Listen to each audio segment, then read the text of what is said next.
تو ڈاکٹر صاحب دیکھنے میں تو آتا ہے کہ اگر ہمارے جو گاؤں کے جو لوگ ہیں وہ عام طور پہ ایک شہری جو زندگی میں رہنے والا شخص ہے اس سے زیادہ میٹھا کھاتا ہے، اس سے زیادہ، لیکن عام طور پہ وہ اس سے محفوظ ہوتا ہے، تو کیا یہ اس میں پھر زندگی کے لائف سٹائل کا زیادہ مسئلہ ہے؟ جی آپ کی بات بڑی درست ہے۔ جہاں تک جو گاؤں کی زندگی کا تعلق ہے تو میں محسوس کرتا ہوں کہ ابھی تک وہ لوگ اس حد تک نعمت سے مستفید ہیں کہ ان کی میکینیکل موومنٹس بہت زیادہ ہیں۔ ہمارے ہاں جو آٹو موبائل موومنٹس یا ہمارے ہاں جو سہل آسانیاں ہیں زندگی ہیں، جیسے موٹر سائیکل، گاڑی، ایلیویٹرز، لفٹ، ان کا استعمال زیادہ ہے، اور پیدل کرنا چلنا۔ جو شہر کے، میں سمجھتا ہوں دیہات کی جو طرز زندگی ہے اس میں جسمانی مشقت کا پہلو بہت زیادہ ہے۔ صحیح۔ اگر وہ کھاتے ہیں تو اس کو ہضم بھی کرتے ہیں۔ صحیح۔ اور یہ تھوڑے سے اگر ہم اعداد و شمار کو لیں تو جو اربن یا شہری زندگی ہے اس میں شرح ابھی بھی رورل یا دیہاتی زندگی سے شوگر کی شرح زیادہ ہے، اور اس کی اہم وجہ وہ سویلائزیشن یا وہ طرز زندگی ہے جسے ہم نے سہل یا آسودگی کے طور پر اپنا لیا ہے۔ تو ڈاکٹر صاحب آپ نے بات کی کہ جب چونکہ جو شوگر ہے وہ جسم کے تمام حصوں کو افیکٹ کرتی ہے، لیکن عام طور پہ دیکھا گیا ہے کہ لوگ پاؤں کے حوالے سے کچھ زیادہ تکلیف میں جب آتے ہیں، ان میں اس کو ہم اگر ڈائبیٹک فٹ کہیں تو میرے خیال میں مناسب ہوگا، تو کیا وہ ڈائبیٹک فٹ اس کی ہونے کی کیا وجہ ہے، تاکہ ہم ایک اپنے ناظرین کو یہ بتا سکیں کہ چونکہ اکثر دیکھا گیا ہے کہ ان کے پاؤں خراب ہو جاتے ہیں، چونکہ دل ہے یا دماغ ہے یا باقی چیزیں تو ہیں، اس کے بارے میں کچھ خاص بتائیں گے لوگوں کو، اس کی وجہ کیا ہے؟ جی پھر آپ کے سوال کو سب سے پہلے سراہتا ہوں کہ آپ نے اس اہم موضوع کی طرف توجہ جو ہے وہ مبذول کروائی ہے۔ دیکھیں، شوگر سے برے اثرات تو سب اعضاء پہ پڑتے ہیں۔ ہم نے دیکھا کہ شوگر کے مریضوں میں ہارٹ اٹیک زیادہ ہوتا ہے، وہ لوگ احتیاط شروع کر دیتے ہیں۔ ہم نے دیکھا کہ شوگر کے مریضوں کے گردے متاثر ہونے کا چانس زیادہ ہے، وہ اس کی احتیاط شروع کرتے ہیں۔ ہم نے دیکھا کہ اس سے فالج یا باقی چیزیں ہیں۔ ایک اہم چیز آپ نے دیکھا ہے کہ اس سے بینائی کے ضائع ہونے کا سبب بھی شوگر کا مرض ہے۔ تو یہ کچھ ایسی چیزیں ہیں، جیسے خدا نخواستہ فالج ہوا تو زندگی کسی نہ کسی طرز پہ چلتی ہے، ہارٹ اٹیک ہوا کسی نہ کسی طرز پہ چلتی ہے، گردوں کے مسائل ہوں تو کسی نہ کسی طرح مشکل اور آسانی سے گزر جاتی ہے، لیکن اگر آنکھوں کے امراض ہو جائیں تو زندگی کی ایک اہم حصہ جو ہے ختم ہو جاتا ہے۔ ایسے میں محسوس کرتا ہوں کہ ایک اہم چیز پاؤں کے زخم اور اس کی شرح ہے، جس کو نگلیکٹ کیا جاتا ہے یا مریض جس کو اہمیت نہیں دیتے، اور یہ ایک ایسی چیز ہے کہ خدا نخواستہ جس کے پاؤں پہ زخم ہوا یا اس کے پاؤں کا کوئی حصہ شوگر کے باعث کٹا تو یہ بنیادی طور پر اس کی معاش کو کاٹ دیتا ہے، اس کے لیے معاشی طور پر ایک بڑا ہی سنگین دھچکا ثابت ہوتا ہے۔ اس کے محتاجی آ گئی، چلنے پھرنے میں محتاجی آ گئی، وہ اپنے کام کار کے، اپنے روزمرہ کی جو روزگار کی کاوشیں ہیں اس سے بھی وہ محروم ہو جاتا ہے، اور یہ صحیح معنوں میں اگر میں اسے ڈس ایبلٹی کہوں تو اگر ایک ڈس ایبلنگ کمپلیکیشن جو ہے ڈائبٹیز کی تو ڈائبیٹک فٹ اور اس کے برے اثرات۔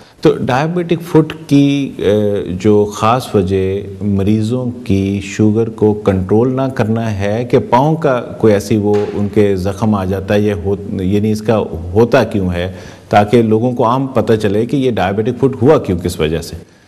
اصل میں ایک تو پاؤں کے حوالے سے ہم محسوس کرتے ہیں کہ جتنی ہم چہرے کی یا جسم ہاتھوں کی حفاظت کرتے ہیں اتنی ہم پاؤں کی حفاظت نہیں کرتے۔ یہ ایک نارملی یہی دیکھا گیا ہے نارملی کہ پاؤں کے لیے تھوڑی سی نگلیکشن ہوتی ہے کہ اس کی ویسے کیئر نہیں کی جاتی، اور شوگر کے معاملے میں تو ہم ایک لفظ مریض کو کہتے ہیں کہ اپنے پاؤں کی حفاظت ایسے ہی کرنی ہے جیسے آپ اپنے چہرے کی حفاظت کرتے ہیں۔ تو اس کا مطلب یہ ہے کہ پاؤں کی حفاظت چہرے کے کم از کم اتنی جتنی آپ چہرے کی کرتے ہیں، کاسمیٹیکلی بھی اور ویسے بھی، کلینینس میں بھی اور کیئر میں بھی۔ تو ناظرین، ابھی ڈاکٹر صاحب نے بات کی ڈائبیٹک فٹ کی، اور ہم اس کے بارے میں مزید آپ کو بتائیں گے، ڈاکٹر صاحب سے مزید پوچھیں گے کہ ہم اس سے بچ کیسے سکتے ہیں، اور اگر خدا نخواستہ کسی مریض کو ڈائبیٹک فٹ ہوتا ہے تو ہم اس کی کیا علاج دے سکتے ہیں اور اس کی فردر کمپلیکیشن کو کیسے اوائڈ کر سکتے ہیں۔ تو ابھی ملتے ہیں ایک وقفے کے بعد، اور آپ ہمارے ساتھ رہیے گا تندرست پاکستان میں، جو ہم آپ کے سامنے ابھی پیش ہوتے ہیں۔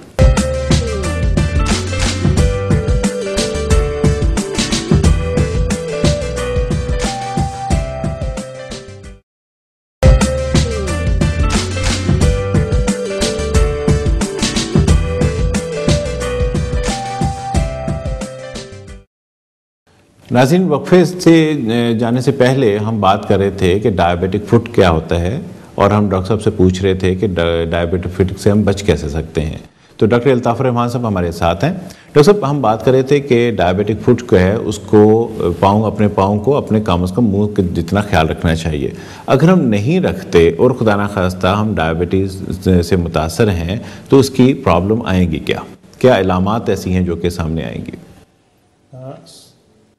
ہم ان کو تھوڑی سی سادگی سے اس کو سمجھانے کے لیے ہم اس طرح کرتے ہیں کہ کچھ ایسی علامات شوگر کے مریض کو ساتھ ساتھ محسوس ہوتی ہیں جی، جنہیں ہم الارمنگ علامات کہتے ہیں. اگر ایسی بات ہو تو انہیں چاہیے کہ اپنے طبیب سے خصوصی طور پر مشورہ کریں. مثال کے طور پر پاؤں کا سن رہنا، ٹھیک ہے، پاؤں پہ چیونٹیوں کے چلنے کا احساس ہونا، صحیح، اور جوتا پہنا یا نہ پہنا پتہ نہ چلنا.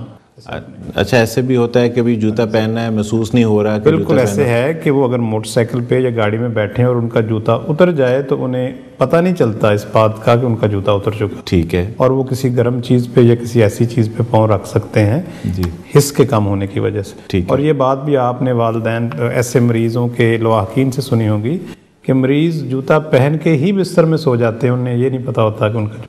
اچھا، یہ سٹیج بھی آتی ہے؟ یہ سٹیج بھی آتی ہے اور یہ الارمنگ سٹیج ہوتی ہے. اس پہ طبیب سے ضرور ملنا چاہیے اور اس کے بارے میں خصوصی رہنمائی لینی چاہیے. اس کے علاوہ انگلیوں کے درمیان ایک سفید رنگ کی پھپھوندی جسے ہم فنگل انفیکشن کہتے ہیں، یہ ایسے شوگر کے مریض خصوصاً جو نماز باقاعدگی سے ادا کرتے ہیں، وضو کرتے ہیں، اور ایسے شوگر کے مریض جو اپنے جاب، کام یا ضرورت کی وجہ سے جرابیں، شوز کے ساتھ جرابیں پہنتے ہیں، انہیں یہ فنگل انفیکشن کے چانسز ہوتے ہیں. ٹھیک ہے، اسے بھی دیکھا جانا چاہیے اور اس کی بھی فوراً رپورٹ کرنی چاہیے.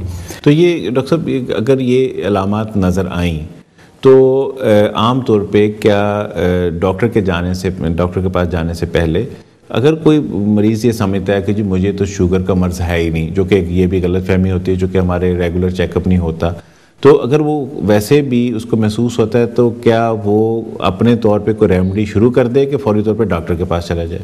اس میں جو کچھ ایسی چیزیں ہیں جن کے لیے اسے خود سے اجازت ہے، جیسے اگر ایڑیاں خشک یا پھٹی ہوئی ہوں تو ہم پیٹرولیم جیلی یا ویزلین کا استعمال بتاتے ہیں کہ اس پہ کوئی ایسی کریم لگائیں، یا سادگی سے کوئی بھی ایسا تیل جیسے زیتون کا تیل ہے اس سے اس کی ایڑیاں نرم ہو جائیں تو اس کی اجازت ہوتی ہے. ٹھیک ہے. اس کے علاوہ جو انگلیوں کے درمیان جن لوگوں کو بار بار بنتے ہیں یا ان کی انگلیوں کے درمیان پھپھوندی کے چانسز ہوتے ہیں تو ہم انہیں یہی کہتے ہیں کہ اس سے زیادہ ٹیشو پیپر سے خشک کریں، جب وضو کریں یا گیلا کریں تو اس کو خشک رکھیں. ٹھیک ہے. اور کچھ ایسے چیزیں ہیں جس کو وہ خود سے مینج کر سکتے ہیں، جیسے اس سے بچنے کے لیے کہ پاؤں پہ کوئی زخم نہ ہو، جوتے کو جھاڑ کے پہننا. ٹھیک ہے. اور جوتے کو جو بند جوتا ہے اس کے بارے میں ہمیشہ یہ ہوتا ہے کہ مریض کو اس کے لواح کی رہنمائی کرتے ہیں کہ جوتا جھاڑنا ہے یا جوتے کے اندر ایک دفعہ ہاتھ پھیر کے ضرور پہننا، کیونکہ اگر اس میں کیل، کوئی تنکا یا کوئی بھی چیز ہو تو مریض کو پتہ نہیں چلتا اس کا. ٹھیک ہے. دوسرے نمبر پر جوتا کھلا بھی پہننا چاہیے. بعض لوگوں کے ہم نے دیکھا ہے کہ جوتا کی ایڑی باہر نکلی ہوتی ہے، جوتا چھوٹا ہوتا ہے، کیا اس سے بھی بچنا؟ بہت ہی اہم سوال ہے. شوگر کے مریض کے لیے جوتوں کا انتخاب ایک پورا شعبہ ہے. ٹھیک. اور اس کے لیے جو اہم باتیں جس کے لیے ہم رہنمائی کرتے ہیں کہ ان کا جوتا آگے سے براڈ بیسڈ ہونا چاہیے، کھلا ہونا چاہیے، صحیح، اور پورا ہونا چاہیے. نہ اتنا لوز ہو کہ اتر جائے اور انہیں پتہ نہ چلے، نہ اتنا ٹائٹ ہو کہ پاؤں جب دن میں کام کرتے ہوئے تھوڑا سا سو جائیں تو اس میں سامان آ سکے. صحیح. ایک ہم کھلا ڈھیلا جوتے کے لیے ہم لفظ استعمال کرتے ہیں کہ ان کا عمومی جوتا کمفرٹیبل ہو، اور سافٹ اور ڈھیلا ہو. اچھا. اور جو ساکس ہیں ہم اس کے لیے کہتے ہیں کہ کاٹن کی مناسب ساکس ہونی چاہیے اور گیلے پاؤں پہ اسے نہیں پہننا چاہیے. پاؤں کو اچھی طرح خشک کر کے پھر پہننا چاہیے. اور جو ان کے ناخن کاٹنے کی جو ایک چیز ہے اس کے بارے میں ہم بہت زیادہ زور دیتے ہیں کہ شوگر کے مریض کے پاؤں کے ناخن سلیقے سے کاٹنے چاہیے، اور عمومی طور پر چونکہ ان کی نظر کمزور ہوتی ہے تو یہ ذمہ داری ہم ان کے لواحقین کو دیتے ہیں. صحیح. اور اس کے لیے اس طرح کاٹنے چاہیے کہ وہ گلائی میں اتنے نہ کٹیں کہ ماس کے نیچے تک کٹ جائیں. اگر ایسا ہو تو ان گرون ٹو نیل یا ناخن ماس کے اندر جو بڑھتا ہے تو ایک اور مشکل آ سکتے، اس سے پرابلم. اس کے علاوہ کوئی بھی ایسی چیز جیسے پاؤں کے نیچے کیلس ہے، چنڈی ہے، کیل ہے، اس کو خود سے باتھ روم سرجری کرنا یا خود سے بلیڈ سے اس کو کرنا، یہ ایک بہت ہی خطرناک چیز ہے جو ان کے لیے زیادہ مسائل کا سبب بنتی ہے۔ ڈاکٹر صاحب کون سی پہلا ایسا زخم کی شکل آپ کہہ سکتے ہیں، اگر ہم اس کو کیا کہیں، السر کہیں یا کیا ایسی چیز کریں جس سے اس کو یہ شعور ہو گیا کہ جی ہاں اب تو میرا ڈاکٹر کے پاس جانا ہر حال میں ضروری ہے، یا اس کو سوج جاتے ہیں یا پھٹ جاتے ہیں یا زخم ہو جاتا ہے، کیا ایسی خاص پہلی انڈیکیشن ہوتی ہے؟ کچھ ایسی علامات ہیں جس کو ہم وارننگ سائن کہتے ہیں۔ ٹھیک ہے۔ ان میں ایک اہم وارننگ سائن یہ ہے کہ اگر مریض کو اپنے پاؤں میں درد کا احساس ہو، چلتے ہوئے درد کا احساس ہو، صحیح، یا اس کو جسم کا کوئی حصہ سرخ محسوس ہو، جی، یا اگر ہاتھ لگانے سے وہ باقی جسم سے گرم اچھا، یا وہ سیک محسوس ہو ہاتھ پہ، یہ جگہ باقیوں سے سرخ ہے اور گرم ہے، تو اس کے لیے ہم اس کو انفلیمیشن کا پہلا سائن کہتے ہیں۔ اس میں سوجن، ریڈنس، سرخی مائل آ گیا، سوج گیا، اور اس کے بعد مواد کا نکلنا، کہیں سے کوئی رشتہ ہوا مواد محسوس ہو، یا جلد کا کوئی بھی حصہ پھٹا محسوس ہو، اور وہ ایڑی کا پھٹ جانا بھی اس میں شمار ہوگا کہ اگر وہ پھٹتے ہوئے اس کو اتنا زیادہ اس کا چیر اور اس میں سے کسی ڈسچارج کا احساس ہو تو یہ وارننگ سائن ہے، فوراً ملنا چاہیے۔ تو ڈاکٹر صاحب عام طور پہ ایسے حالت میں دیکھا گیا ہے کہ جی وہ گھروں میں جی گرم پانی لے کے اس کو دھو دینا، یا گرم پانی میں پاؤں رکھ لینا، یا گرم پانی کسی بوٹل سے سکائی کر لینا، تو کیا یہ بھی فائدہ مند ہو سکتا ہے؟ اس کی کوئی اور ایک اہم اس کا میں سمجھتا ہوں بڑا اہم حصہ ہے علاج کا۔ شوگر کے مریض کے پاؤں کی جو حس ہے، ہاں جی، گرم کو محسوس کرنے کی یا ٹچ کو محسوس کرنے کی حس جو ہے وہ کمزور ہوتی ہے۔ اگر ہم ان کو گرم پانی سے جیسے سردیوں میں سکائی کا موقع دیں تو انہیں یہ نہیں سمجھ آتی کہ کس درجے پر پاؤں کو اس بوتل سے پیچھے کرنا ہے یا سیکنے سے پیچھے کرنا ہے۔ ایسے ہی اگر وہ کسی جگہ پر آگ تاپ رہے ہوں یا کسی ہیٹر کے قریب بیٹھے ہوئے ہوں تو آپ نے بھی عمومی طور پر دیکھا ہوگا کہ ان کا ماس جل کے کالا ہو جاتا ہے اور ان کو پتہ بھی نہیں چلتا، کیونکہ وہ سن ہوتا ہے، ان کا احساس نہیں ہوتا۔ تو اس کے لیے بہت زیادہ احتیاط کی ضرورت ہے۔ جہاں تک گرم پانی کا تعلق ہے تو کچھ موسمی حالات میں گرم پانی سے پاؤں کو دھونا پڑتا ہے، اس میں ہم یہ ریکمینڈ کرتے ہیں کہ اس کی گرمی جو ہے پانی کی وہ کوئی لواحق یا اٹینڈنٹ محسوس کریں کہ یہ کوسا ہے، یہ گرم ہے، یہ کم گرم ہے، اس میں ان کے پاؤں کو کچھ نہیں ہوگا، اور پھر خود سے ان کی ہیلپ اگر کریں تو یہ مناسب ہے۔ اگر مریض خود سے پانی کی گرمی کو اپنے ہاتھوں سے چیک کر کے اور اپنے پاؤں کو دھونے کی کوشش کریں تو یہ one of the risk factor ہے، اس سے شوگر سے بچنا چاہیے۔ اس کا مطلب ہے کہ جو مریض ہے اس کو خود دیکھنا چاہیے کہ وہ اپنے لواحقین کی مدد لے، اگر اس قسم کی کوئی بھی جو تھیراپی ہے اپنے گھر پہ وہ استعمال کر رہا ہے تو اس کو یوز کر رہا ہے تو اس میں کرے۔ اب ڈاکٹر صاحب آپ کے پاس آ گیا، اس کو السر ہو گیا، اس کو زخم ہو گیا، تو وہ اگر وہ علاج کر لیتا ہے تو اس کو اس میں سپورٹ ملتی ہے، اگر علاج نہیں کرتا تو پھر کمپلیکیشنز کیا ہو سکتی ہیں، کیا اس میں ڈیفیکلٹیز آ سکتی ہیں؟ جی اب سب میں اس آپ کے اس سوال کو ایک بڑا ہی اچھا موقع سمجھتا ہوں کہ میں یہ ریسرچ آپ سے شیئر کر سکوں کہ شوگر کے مریض کے پاؤں کا اگر علاج زخم کا نہ کیا جائے تو بد نصیبی سے اس کی انگلیاں، پاؤں کا کچھ حصہ یا ٹانگ کاٹنے تک کی نوبت آ سکتی ہے، یہ جو کہ ابھی ہم بات کر رہے تھے بہت خطرناک۔ اور اگر میں پوری دنیا کے حقائق بتاؤں تو یہ حقیقت ہے کہ ہر 30 سیکنڈ میں پوری دنیا میں ایک ٹانگ، انگلی یا پاؤں شوگر کی وجہ سے کٹ جاتا ہے۔ یہ بہت ہی خطرناک جو حقائق ہیں اس میں۔ تو اگر ہم مختصر وقت میں ہم آپ کو یہ بتا سکیں، پوچھ سکیں کہ یہ بتائیے کہ اس کا پھر خاص علاج کیا ہے جس کی طرف ہم جائیں؟ تو بالکل درست، اس کے علاج کو ہم سٹیج مینجمنٹ کہتے ہیں کہ وہ زخم یا السر کس درجے کا ہے اور اس درجے کو کس طرح فزیشین نے، سرجن نے، ڈائبٹالوجسٹ نے مل کے اس کا علاج کرنا ہے۔ ٹھیک ہے۔ علاج کے لیے اس وقت شوگر کا کنٹرول کرنا بہت ضروری ہے اور اس کے لیے عام طور پر انسولین شروع کروائی جاتی ہے۔ ٹھیک ہے۔ اگر زخم کا آپریشن یا زخم کا ڈیبرائڈمنٹ کرنا ضروری ہو تو وہ سرجن ضرور کرتے ہیں، اور اس کے بعد عمومی طور پر مریض کو داخل کر کے یا اس کی دیگر جو ضروریات کے مطابق اس کا علاج کیا جاتا ہے اور اس کو سنگینی سے انڈر سپرویژن دیکھا جانا چاہیے۔ تو ہم یہ کہہ سکتے ہیں کہ اگر خدا نخواستہ ایک مریض جس کے پاؤں کا، جس کو ڈائبیٹک فٹ ہم کہیں، اگر اس کا مسئلہ آنا شروع ہوا ہے، اگر وہ اس کو پراپرلی علاج نہیں کرواتا تو چانسز ہیں کہ خدا نخواستہ وہ اپنے پاؤں کی انگلیوں سے یا اپنے پاؤں سے ہاتھ دھونا بیٹھے۔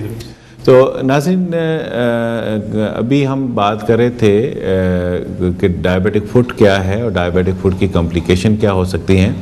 ہم شکر گزار ہیں ڈاکٹر الطاف رحمان صاحب کے کہ انہوں نے اس مختصر سے ٹائم میں کافی خاص باتیں وہ بتائیں جو ہمیں دیکھنی چاہیے، اور ہمیں اپنے جو بھی جتنے اعداد و شمار کے مطابق دنیا میں پاکستان میں اس وقت ڈائبیٹک پیشنٹس ہیں ان کو مد نظر رکھتے ہوئے ان کے علاج پہ خاص طور پہ اور جو ان کی پاؤں پہ خصوصی طور پہ توجہ دیتے ہوئے تاکہ ان کی کوئی ایسی پرابلم نہ آئے.